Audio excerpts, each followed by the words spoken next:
April నెల 29వ తారీఖు పునీత క్యాథరిన్ ఆఫ్ సియన్నా గారి పండుగ. ఇటలీలోని టస్కానీ ప్రాంతంలో గల సియోన్నా నందు క్రీస్తు శకం 1347లో పునీత క్యాథరిన్ గారు జన్మించారు. కుటుంబంలో 25వ సంతానంగా మంగళవార్త పండుగ రోజున జన్మించారు.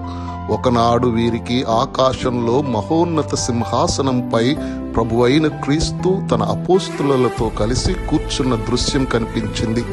నాటి నుండి దైవ పిలుపు ఎడల మనస్సు మళ్ళింది. తల్లిదండ్రులు వివాహం చేసుకోమని ఎంత ఒత్తిడి తెచ్చినను ఒప్పుకోక తన జీవితం దేవునికే అంకితమని చెప్పింది. ఇక చేసేది ఏమీ లేక వారు ఆమెకు పూర్తి స్వేచ్ఛనిచ్చారు. నాటి నుండి క్యాథరిన్ గారు ఉపవాస వ్రతం చేపట్టి ఎంతో నిష్ఠతో కటిక నేలపై పడుకుంటూ డొమినికన్ వారి నల్ల రంగు అంగీని ధరించి వివిధ తపోక్రియలతో జీవించింది. కేవలం దివ్య సత్ప్రసాదమే ఆహారంగా ఎన్నో రోజులు గడిపేది. క్రీస్తు శకం 1366లో ఒక విభూతి బుధవారం ముందు రోజు ఒక గదిలో క్యాథరిన్ గారు ప్రార్థిస్తూ ఉండగా యేసు మరియ తల్లి పరలోక సమూహములతో వారికి దర్శనమివ్వగా మరియ తల్లి క్యాథరిన్ గారి చేతిని పైకెత్తి పట్టుకోగా యేసు ప్రభువు ఆమె వ్రేలికి పరిశుద్ధ ఉంగరాన్ని తొడిగారు. అది కేవలము ఆమెకు మాత్రమే కనిపించేది.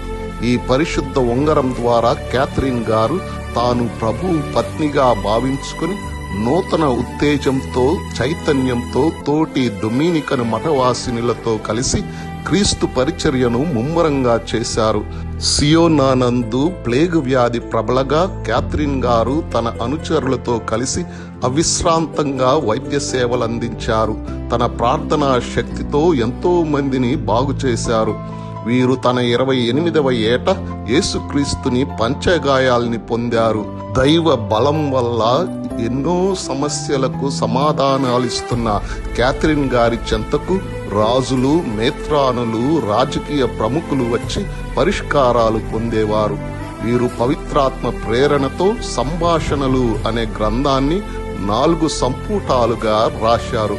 పక్షవాత వ్యాధికి లోనై తన 33వ ఏట క్రీస్తు శకం 1380 ఏప్రిల్ 29న పరలోక ప్రాప్తి నొందారు. క్రీస్తు శకం 1461లో 2వ పయస్ పాపు గారు క్యాథరిన్ గారిని పునీతురాలుగా ప్రకటించారు. క్రీస్తు శకం 1970లో శ్రీసభ వీరిని వేదాంత పండితురాలుగా గౌరవించింది. క్యాథరిన్ అనగా పవిత్రము, నిర్మలము అని అర్థము. వీరి బంగారు మాట: బిడ్డా, భయపడకు, నేను నీ హృదయంలోనే నివాసముంటున్నాను, నా కృపతో బలపరుస్తున్నాను. పునీత క్యాథరిన్ ఆఫ్ సియన్నా గారా, మా కొరకు ప్రార్థించండి.